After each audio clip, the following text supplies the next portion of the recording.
Ya, selamat pagi teman-teman. Kembali lagi di channel Mas Blangkon Jember. Dan seperti yang sudah saya sampaikan di di medsos saya, Facebook, bahwa hari ini saya bertemu dengan Bapak Zainullah Ahmad. Beliau adalah seorang penulis dari Babad Bumi Sadeng. Jadi ini adalah karya beliau yang sudah masuk perpustakaan RI, nggih, Bapak ini ya. Iya. Sudah masuk perpustakaan ini, dan buku ini Termasuk sudah Leiden, masuk Leiden, termasuk bahkan di Belanda Australia juga, juga. Australia juga, dan ini buku bisa dijadikan referensi untuk mengangkat sejarah Jember. Bahkan edukasinya sangat luar biasa sekali di dalam buku ini, teman-teman. Dan sangat lengkap sekali. Saya sudah sempat baca kemarin, teman-teman. Dan kali ini kita langsung ketemu dengan beliaunya langsung, dan ini suatu kehormatan banget buat Bapak Zainullah bisa ketemu dengan beliau, dan sudah mengganggu waktu beliau juga. Ternyata saya terima kasih sekali Pak Zainullah. Sama-sama. Dan di pagi hari ini kebetulan kita di salah satu tempat resto cafe yang ada di Sumberan. Ini masuk Sumberan nggak sih? Sumberan Ambulu, yang bernama Joglo Lariso, teman-teman. Di sini ornamennya ornamen klasik sekali. Klasik. Asik banget di sini. Tempatnya Tempatnya juga asri. harganya terjangkau dan makanannya juga enak. Artistik juga. Iya, artistik banget. Interiornya. Gimana, sehat kabarnya Bapak? Alhamdulillah sehat-sehat. Jenengan juga sama ya. Alhamdulillah sehat juga. Nah, oke. Mungkin ada beberapa ini Pak, diskusi ya mengenai Babad Jember sebenarnya yang Oke. pengen saya juga ketahui dan teman-teman ketahui juga, karena saya sendiri juga bukan orang Jember, cuman sangat tertarik dengan sejarah Jember.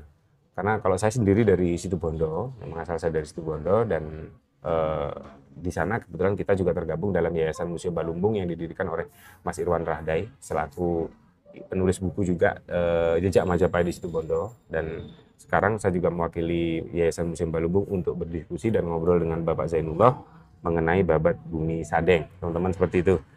Dan menurut Bapak, ini ada beberapa pertanyaan dulu Bapak. Mungkin sebelumnya bisa diceritakan dulu Bapak mungkin tentang profil biografi Bapak, teman-teman biar tahu juga. Oh iya. Gitu. Iya, terima kasih. Saya sendiri juga sama ya. Saya sendiri datang ke Jember ini juga sebagai seorang perantau, Oh, pendatang. gitu. Asli saya itu malah dari Kepulauan Kangean, Kabupaten Oh, dari Sumber. Kangean, nggih. Masuk ke sini sudah tahunan awal-awal 90-an Gitu nggih. dan sudah jadi keluarga Jember karena istri saya orang Jember.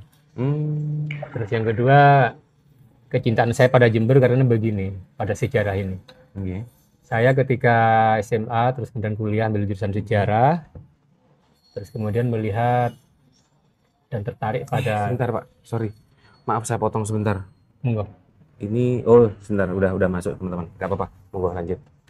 Tertariknya karena begini, ya selain basic saya memang sejarah ya, di pendidikan sejarah juga kemudian saya juga berlatar belakang penulis beberapa artikel yang terkait sejarah. Nggih.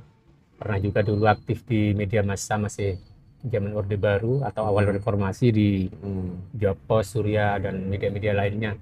Iya.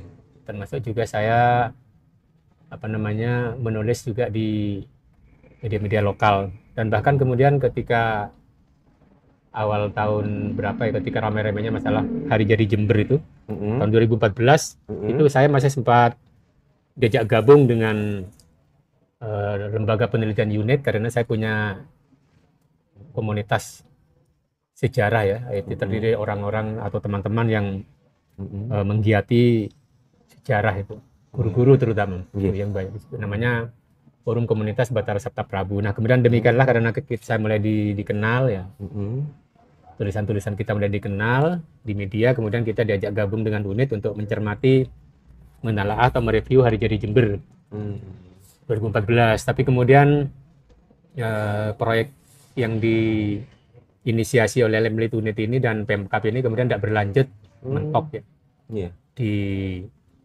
eksekutif dan legislatif tidak menindaklanjuti. Akhirnya Hari Jadi Jember kembali ke asal ya, 1 Januari. Padahal dulu sudah ada opsi dulu, padahal kita sudah mengeluarkan 3 opsi ya. Di antaranya adalah dari usulan saya sebagai Hari Jadi Jember itu adalah, maksudnya dari usulan Batara Sabta Prabu adalah tanggal 18 September. 18 September. Mengacu pada perjalanan Hayam Wuruk yang sampai di wilayah Jember bagian barat.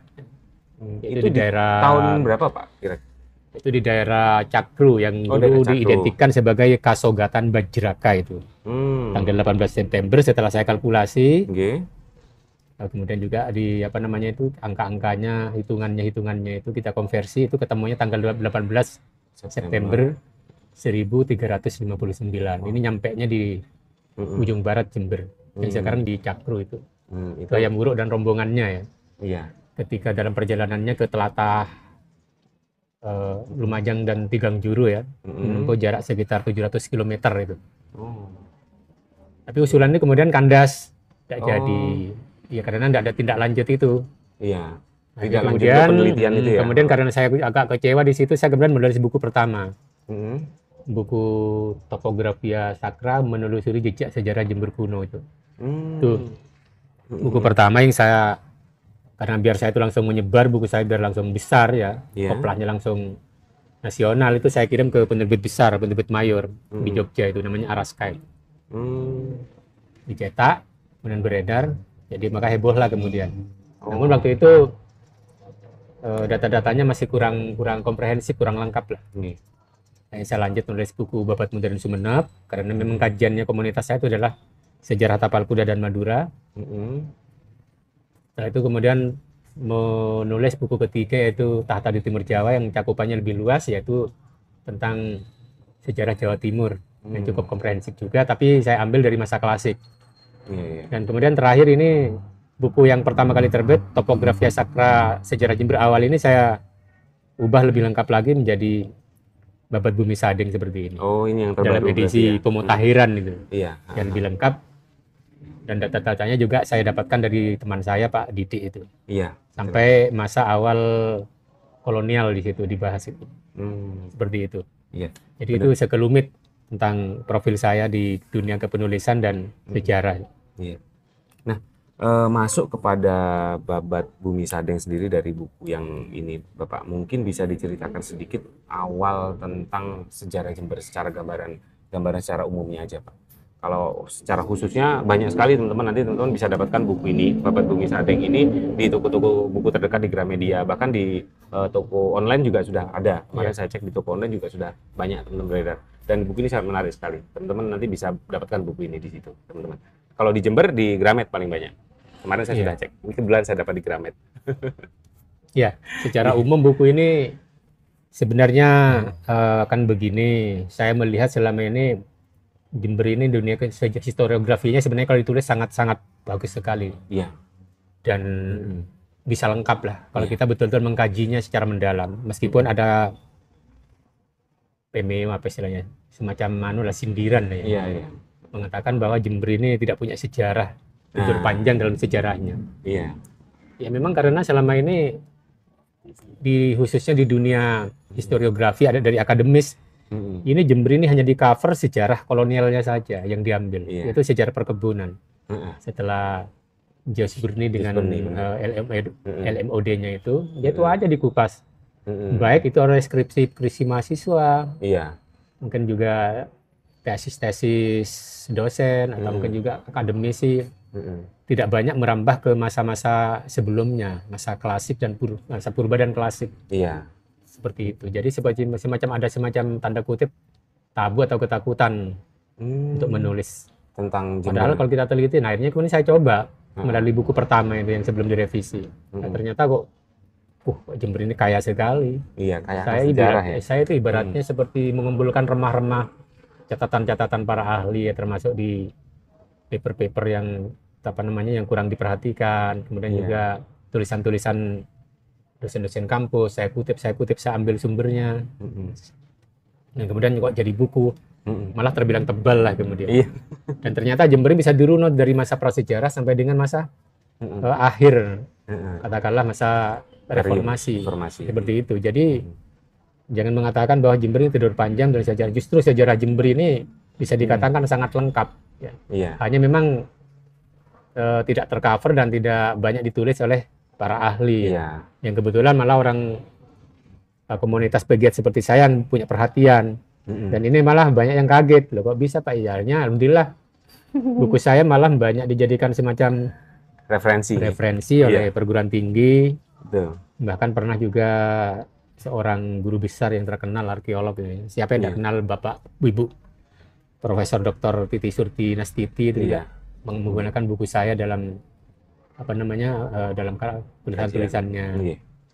Bahkan Pak Profesor Margana juga seperti itu dan lain sebagainya. Iya.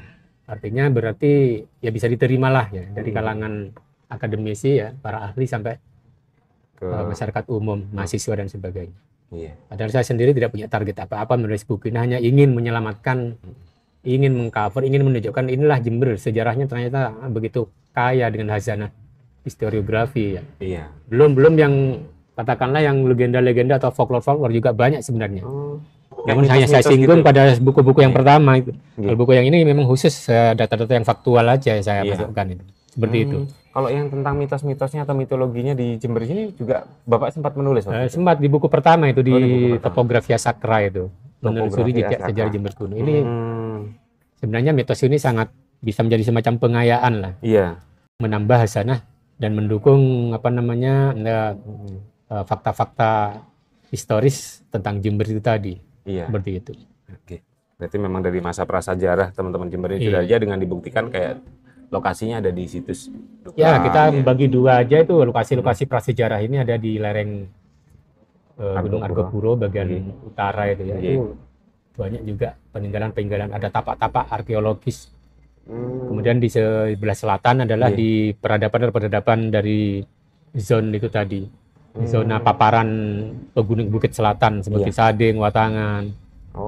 Padahal kayak begitu, tapi kemudian dilengkapi juga dengan data-data baru yang belakangan itu dari daerah timur. Dari daerah timur. Sukowono itu juga ada juga. Banyak ditemukan juga tempat-tempat bukti-bukti kayak sarkofagus gitu ya. Era peninggalan prasejarah. Jadi sangat kaya. Nah, kemudian untuk masa klasik atau Hindu Buddha ya dalam istilahnya apa namanya peneliti Belanda itu. Iya. Seperti Krom itu mengatakan memang Jember ini merata lah gitu. Tinggalan-tinggalan arkeologisnya untuk peninggalan klasik itu baik di selatan, di utara, di timur, dan di barat. Semuanya ada. Rata-rata memang peninggalan-peninggalan itu di daerah-daerah yang sekarang itu ya mohon maaf kayak daerah-daerah yang agak jauh dari kota ya. Betul. Nah kenapa di kota sendiri itu? Sebenarnya di kota sendiri juga ada. Oh gitu. Ada juga. Kita kalau ke kota itu, jenengan kalau sampai ke daerah mana itu ya? Sumbersari, Keranjingan. Oh, Keranjingan. Keranjingan juga ada peninggalan, malah di sana sebarannya sangat luas sekali. Oh, itu dengan kita sebut dengan nama situs Keranjingan. Atau disebut dalam catatannya, tidak keliru, catatan Belanda itu menyebutkan dengan nama Alas Kota. Alas Kota. Alas Kota. Terkesan memang menggunakan bahasa daerah Madura sana. Iya. Daerah Keranjingan itu banyak sebaran batu bata kuno ya, bata abang itu. Yang pada tahun 70-an itu masih tinggi bekas. Mungkin semacam bekas kedaton atau candi itu masih tinggi lah. Mungkin sekitaran 1 meter 2 meteran, tidak keliru. Kata masyarakat begitu. Oh, tapi sekarang posisi kayak batu sudah bersebaran di jadi tanah itu kita ke sana. Kemudian juga ada bekas patung-patung relik yang juga setelah dibawa entah kemana itu. Itu di buku saya tapi sudah sempat saya ambil gambarnya ini ya.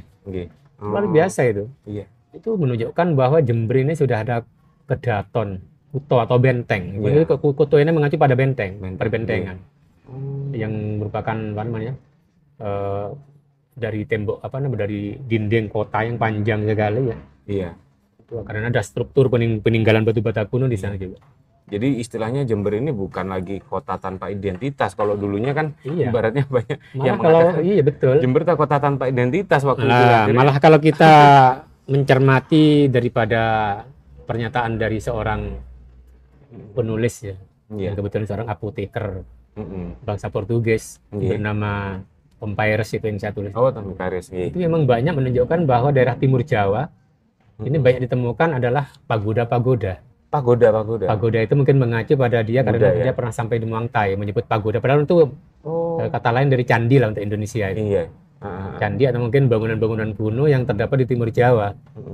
Di timur Jawa setelah saya lacak dengan saya dan komunitas saya itu paling banyak di Jember ternyata. Itu ada semacam ada beberapa titik temu di situ itu. Bahwa di Jember lah paling banyak sebenarnya dibanding daerah Banyuwangi, Situbondo, Bondoso maupun Lumajang temuannya. Lebih dari 20 titik Jember ini. Bayangkan. 20 titik. Katakanlah titik bangunan ya. Itu bangunan prasejarah era klasik ya? Era klasik bukan prasejarah, era klasik budaya. Karena kita mengacu pada bangunan batu bata kuno itu. Iya. Nah, kalau menurut Bapak nih kira-kira awal penamaan Jember ya, mungkin kita menginjak ke mulai era Jembernya ya. Penamaan Jember itu dari mana sebenarnya asalnya? Ya memang banyak sih sebenarnya disebut di situ dalam apa media sosial tuh anekdot-anekdot Iya. anekdot apa semacam lolocan mengenai nama Jember. Ada Heeh. mengatakan dari nama Jembre, ada kata Jembar, Mm-mm. ada dari singkatan dari Jamilah dan Birni. Oh, Banyak Jamilah lah dan macam-macam. Oh. Tapi itu hanya cerita-cerita ya, Cerita, iya. katakanlah semacam dikatakan cerita rakyat juga sebenarnya tidak. Ya bisa dikatakan kata orang Jawa otak-atik matuk gitu. Iya, udah ada madu. Tapi kalau menurut saya sendiri di buku Iya. ini mengatakan Jember ini berasal dari kata Mm-mm. Menak Sembar.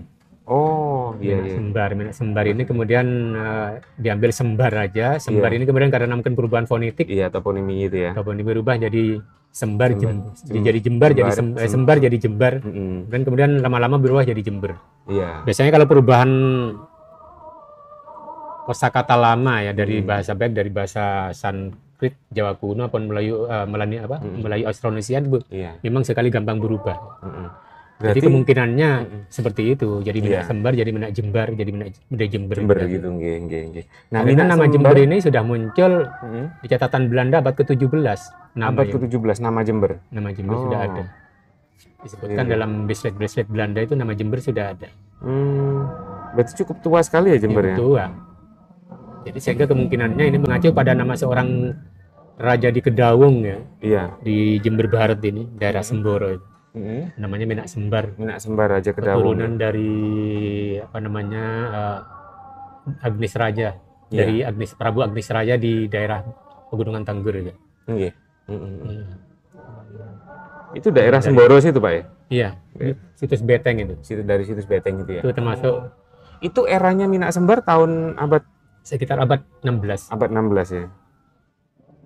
Abad 16. Minak Sembar itu sendiri. Berarti asal mulanya Jember, teman-teman harus tahu bahwa Jember ini berasal dari nama seorang raja.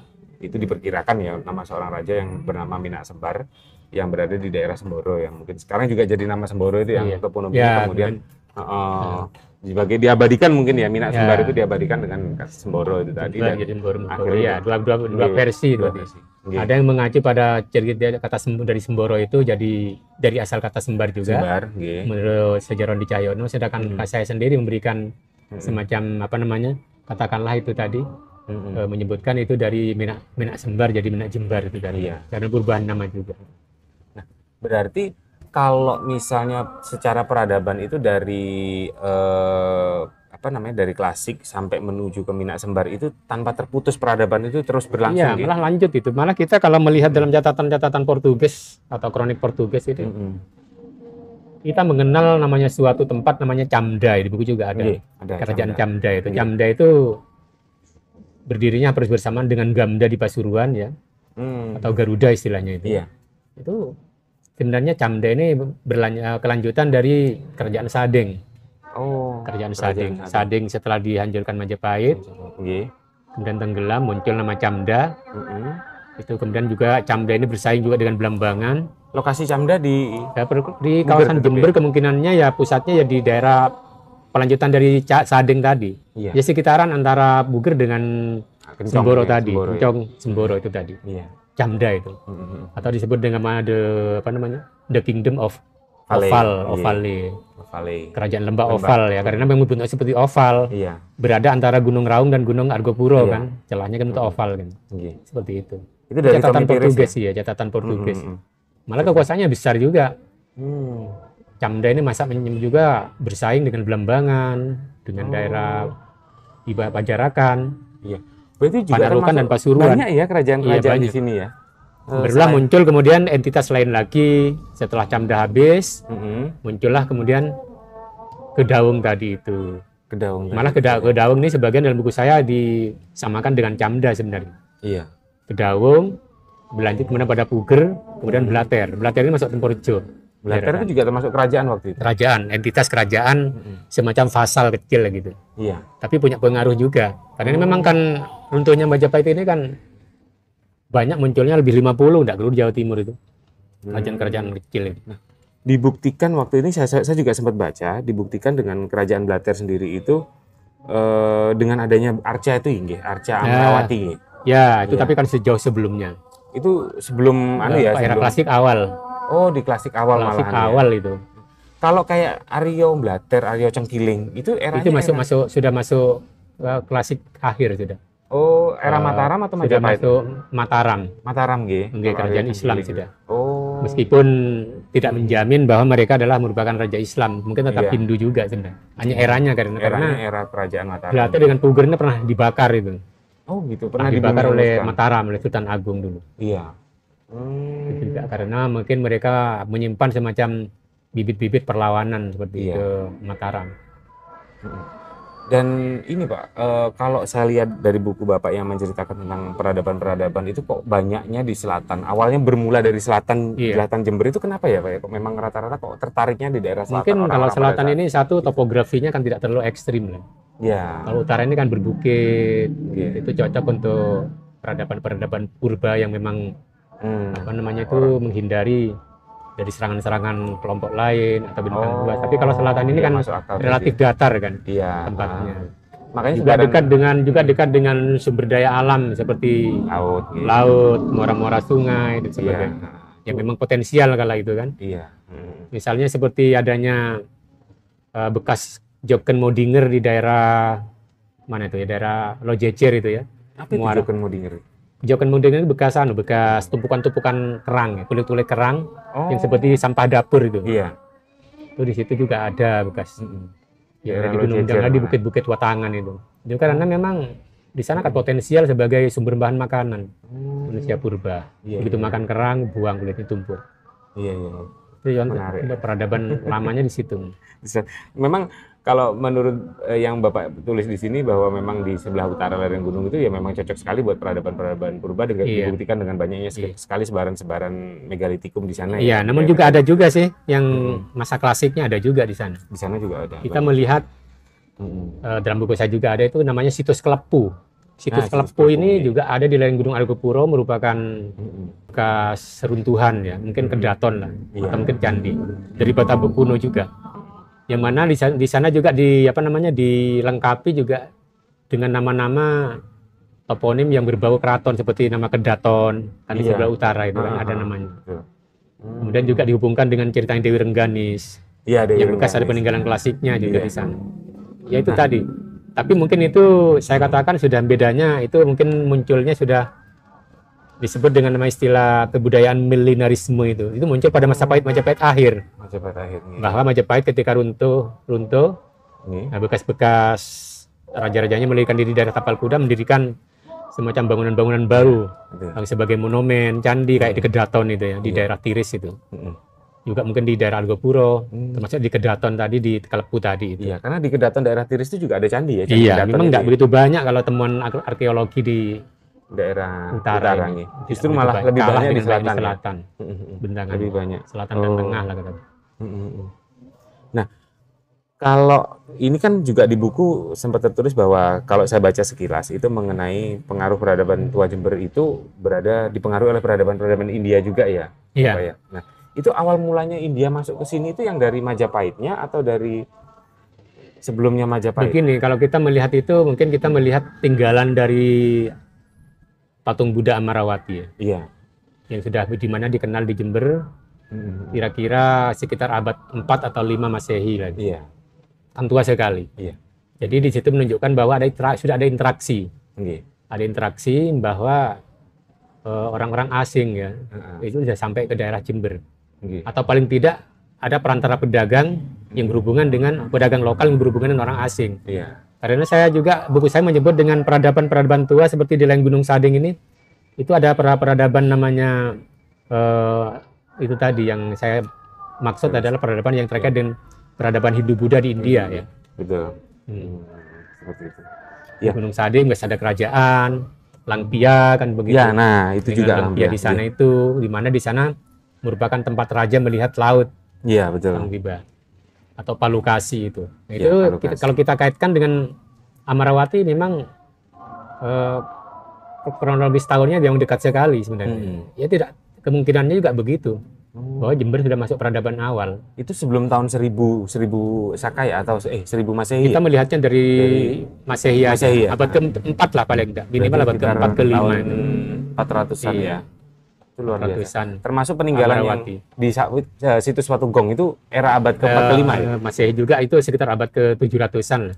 Oh, Tahun abad 700-an, ke-7 ya. abad ke-7 lah itu Abad kemungkinan. ke-7 ya. Karena Luar itu biasa. mengacu pada kerajaan sama dengan peradaban dari kerajaan di Jawa Tengah ya, Medan Bumi Mataram, Oh. untuk bentuk tulisannya dan sebagainya. Iya, iya betul. Jadi tua sekali sebenarnya. Nah, kalau tadi ada penyebutan Langpia, kemudian di sini juga ada Holing. Ini saya penasaran. Ini gimana ceritanya, Pak, antara Langpia dan Kan Holing? begini dalam Iya. catatan Cina ya, kronik Cina, kemudian juga catatan-catatan apa namanya pendukungnya itu, seperti kita melihat pada bukunya Grunfeld, W.P. Grunfeld Belanda itu menyebutkan bahwa setelah Holing ini runtuh ya, ini seorang rajanya bernama Qien ya, Iya. ini melarikan diri ke timur. Holing ini kerajaan di salah satu Di Jawa Tengah kan, itu Jawa Tengah. pindah Holing. ya ke timur. Qien ini. Nah, Qien ini ada yang memperdebatkan, ada dua kemungkinannya pindah ke Malang, menjadi apa namanya dikaitkan dengan kerajaan yang ada Kanjuruhan ya. Kanjuruhan, nggih. Ya. Ada juga yang mengaitkan dengan larinya ke daerah Puger Jember.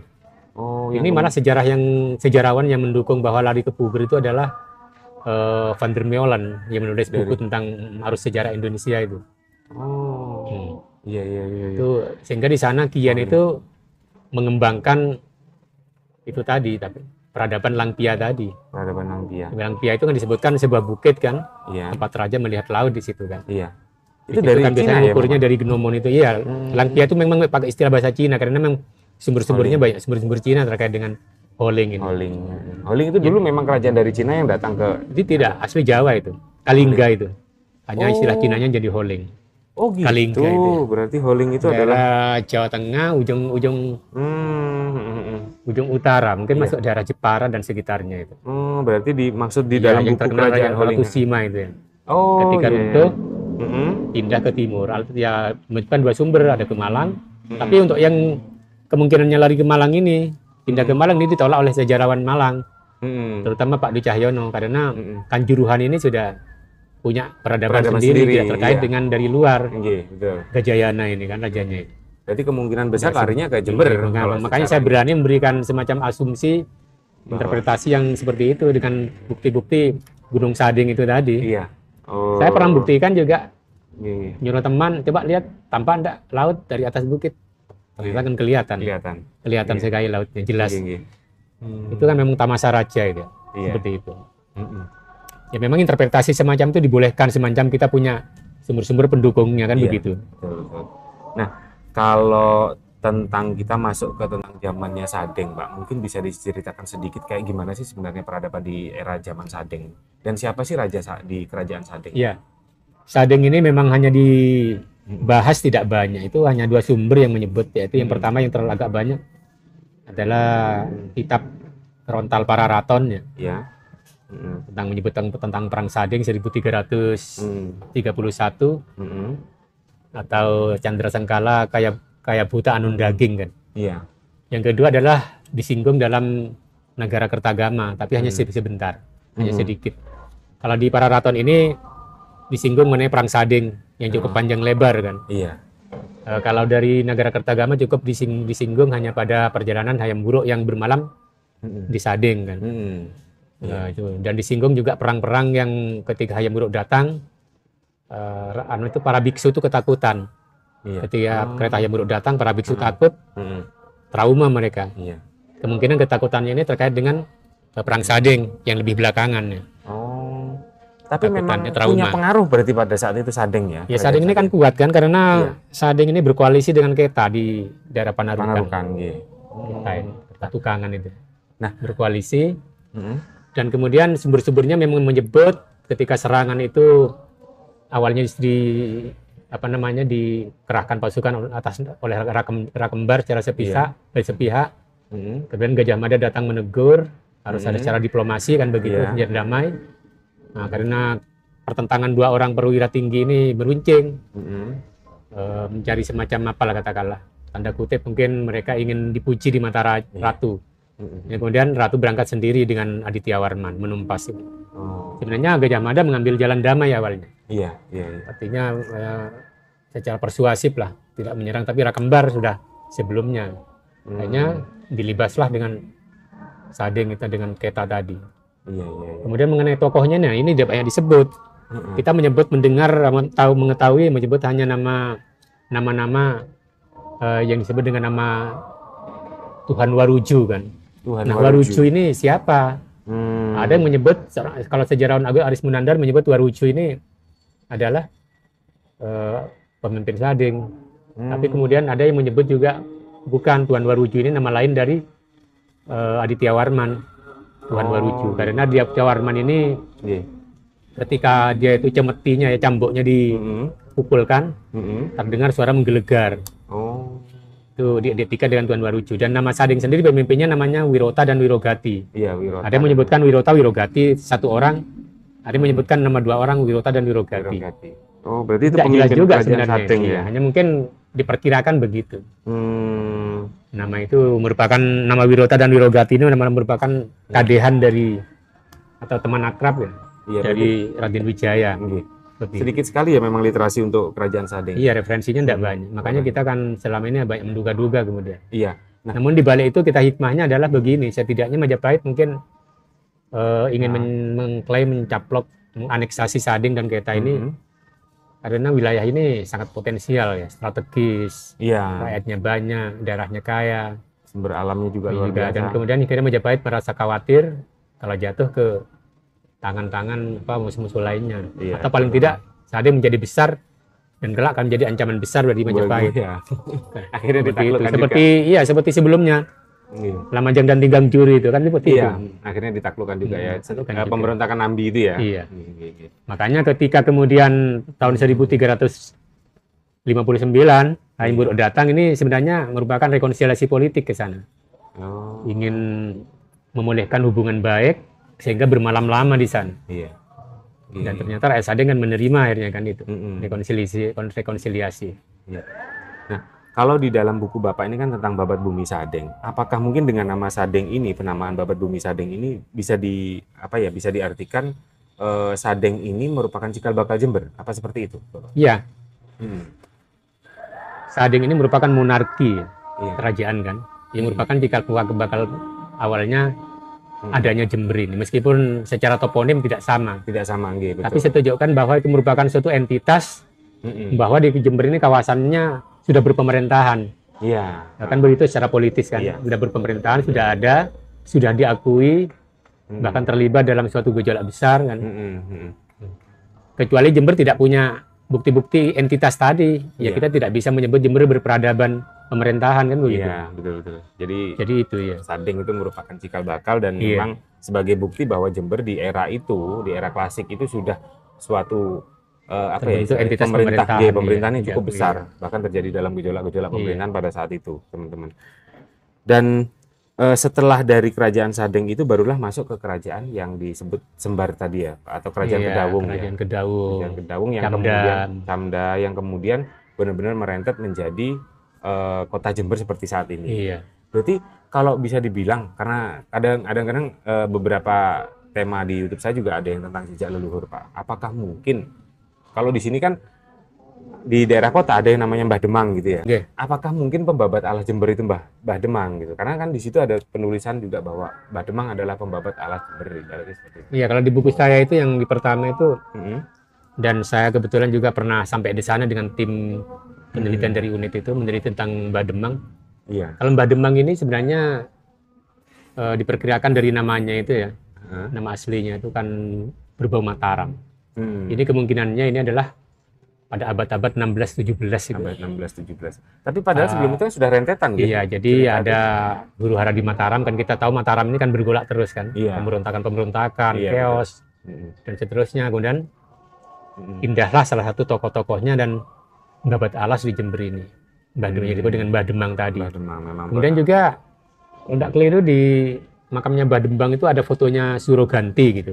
Suroganti. Yang rambutnya panjang putih itu ya. Siapa itu Suroganti? Itu tokoh itu dikaitkan dengan Belambangan itu malah. Seorang tokoh Mataram yang tokoh Belambangan gitu. yang juga mungkin punya pengaruh di sini.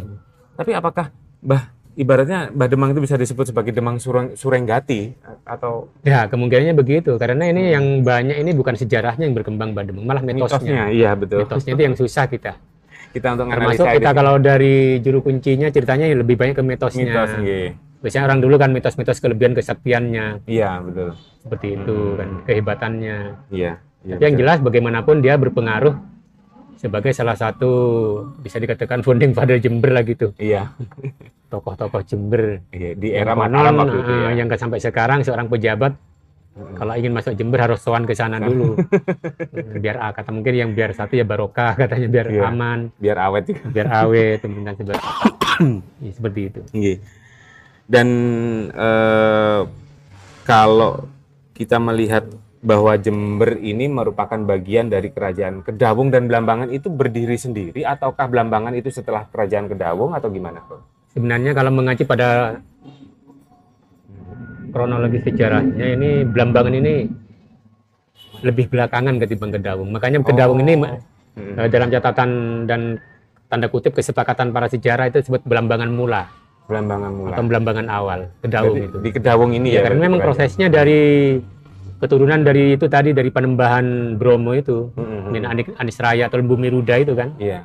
melahirkan kemudian keturunan-keturunan yang ada di daerah Tengger ya, di daerah mana, Lumajang dan Kedawung itu tadi, di Jember itu tadi. Yang kemungkinan posisinya di Kedawung itu daripada 3 tempat itu tadi, triangle itu. Triangle itu kan Di Gang Juru itu ya. dari Semboro ya. Iya. Semboro itu di daerah Sidomekar yang ada bentengnya itu, kemudian dikaitkan juga dengan ini tadi Kedawung, Kedawung. dan satunya lagi adalah di Kelatakan, Tumenggungan itu. Oh. Ada peninggalan juga. Di buku saya juga ada. Iya. Nggih. Nah, kira-kira menurut Bapak ada nggak prasasti yang menunjukkan eksistensi tentang Blambangan sendiri di era itu? Sementara ini belum ada. Belum ketemu, nggih. Blambangan ini menjadi perdebatan panjang karena itu tadi faktor tidak ada prasastinya. Yang kedua itu hanya diceritakan dalam sumber-sumber sekunder. Sekunder ya. Kedua bukan primer. Ya Babat Sembar tadi. Iya. Babat Sembar itu tadi. Kemudian kalau memang namanya itu tadi ada yang menyebutkan sebenarnya prasasti, namanya prasasti Marlambangan itu. Itu menyebut nama Marlambangan. Nah, ini para ahli juga mengaitkan dengan nama Blambangan. Padahal bukan itu ya Bapak? Sebenarnya masih menjadi perdebatan itu, bukan atau tidak.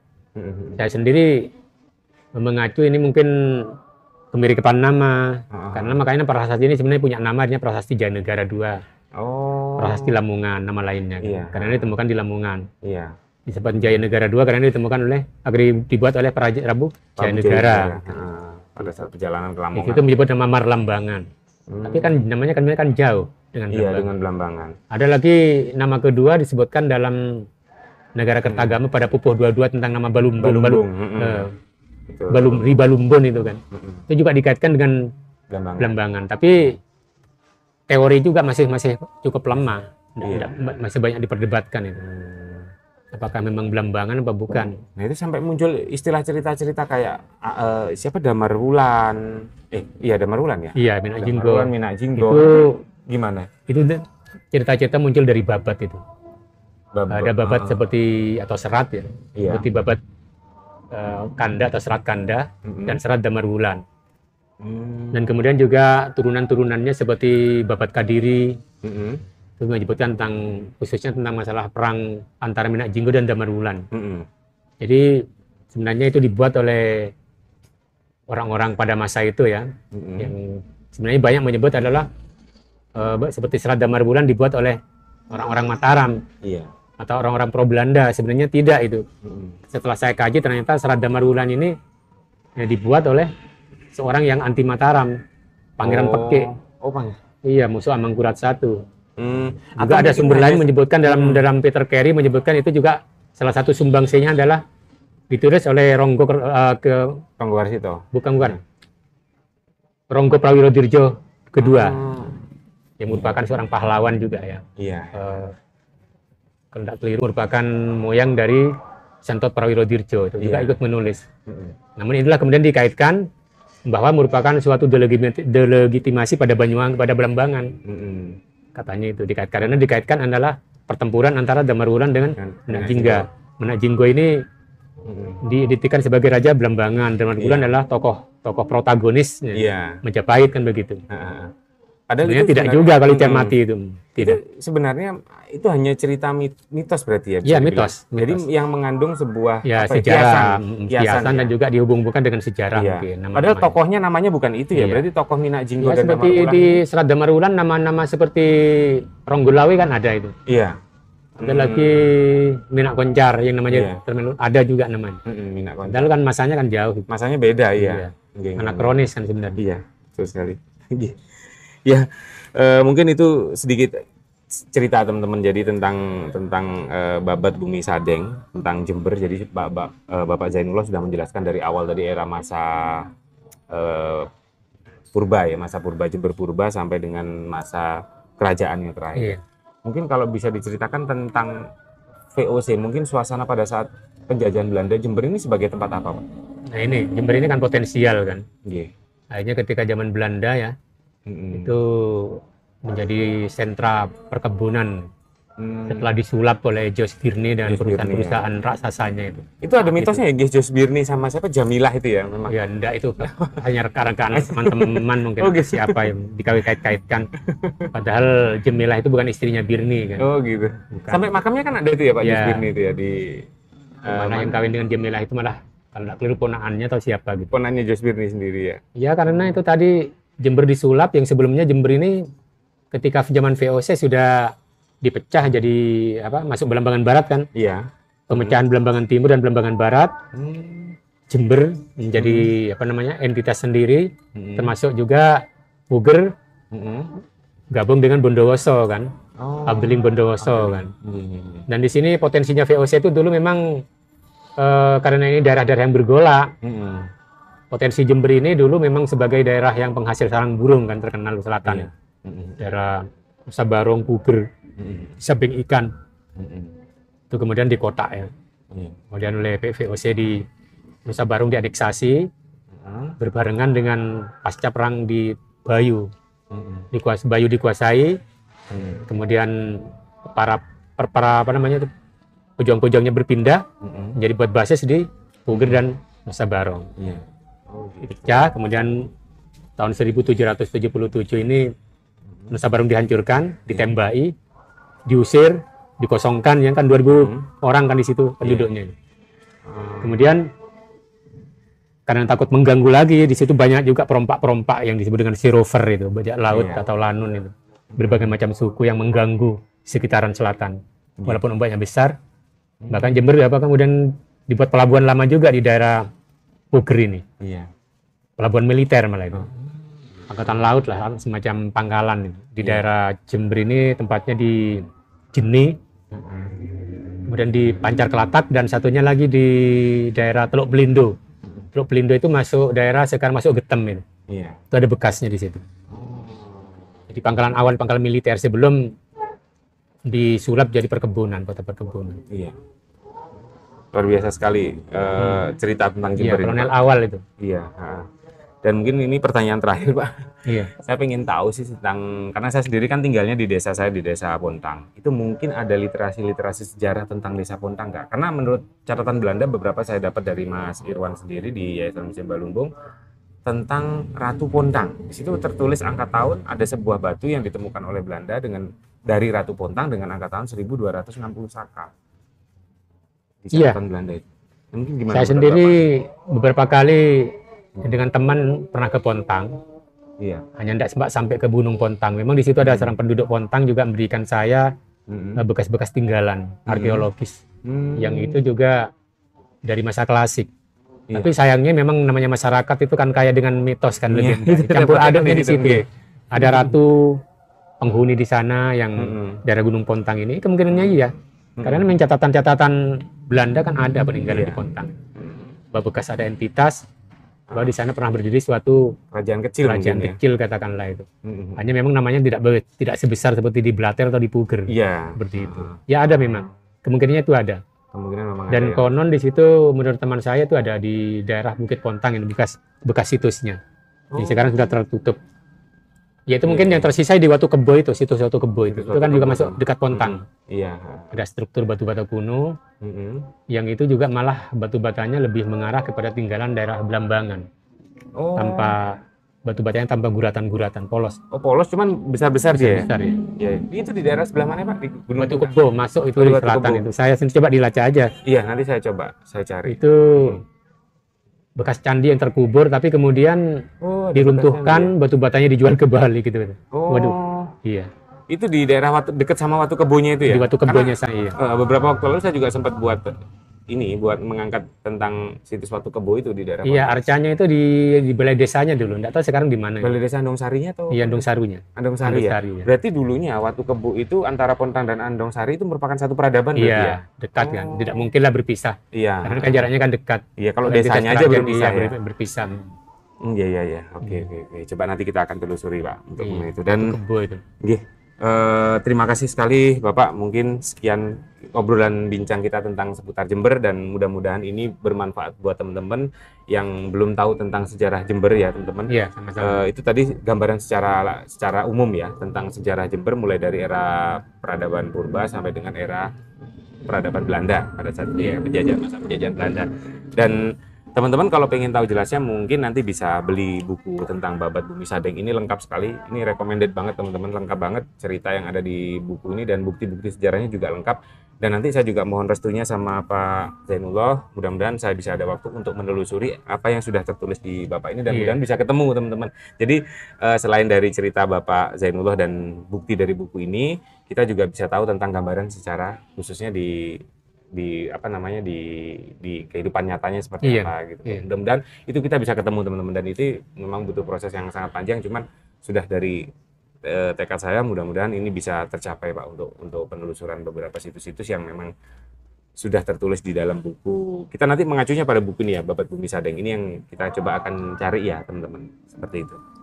Ya, teman-teman, sekian dulu mungkin perbincangan kita dan saya terima kasih sekali buat Bapak Zainullah terima kasih juga ya. Berkenan sharing bisa dengan menularkan ilmu saya lah katakan. Terima kasih banyak dan mudah-mudahan perjuangan Bapak bisa diteruskan oleh anak muda sekarang dan kita akan membangun Jember lebih maju lagi dan membuat Jember bisa jadi go internasional. Mungkin itu bisa cita-citanya seperti itu ya teman-teman. Dengan bukti-bukti peradaban-peradaban yang kuat pada masa itu. Ya, sekali lagi pesannya adalah jas merah, jangan sekali-sekali melupakan sejarah, bukannya kita ingin kembali ke masa lalu ataupun kita ingin mengingat masa lalu, tetapi kita mengambil nilai-nilai luhur dari peradaban masa lalu, karena mengingat leluhur kita di masa lalu adalah bangsa yang besar. Jadi kita ambil nilai-nilai luhurnya untuk bisa kita terapkan lagi di era sekarang, agar kita menjadi bangsa yang besar kembali. Ya, mungkin sekian dulu, terima kasih Pak Zainullah. Selamat siang buat teman-teman semuanya, selamat beraktivitas dan Rahayu Sagung Dumadi.